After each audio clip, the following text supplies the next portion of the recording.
Hello guys, good evening. Update ko lang kayo sa inaalagaan natin ng mga guppies.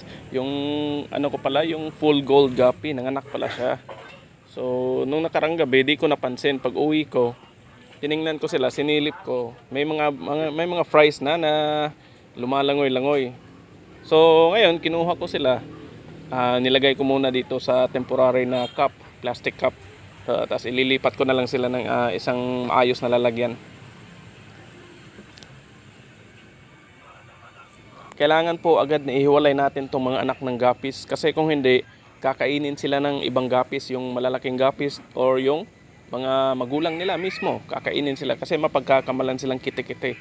So magaling tong guppies sa pagkontrol ng mga kite-kite o yung mga larva ng lamok. Yung purpose ko na nag-alaga tayo ng guppies is para sa mosquito control, para sa crayfish pond ko. So since wala pa tayong crayfish, nag-breed na lang muna ako ng guppies para at least kung meron na, so at least marami na akong guppies para sa mosquito control.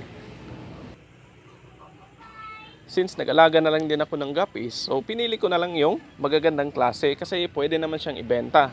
So tulad nito, dalawang klase yung inaalagaan ko. Meron akong albino full red, tsaka itong full gold. Dalawang klase, dalawang strain bale ng guppies.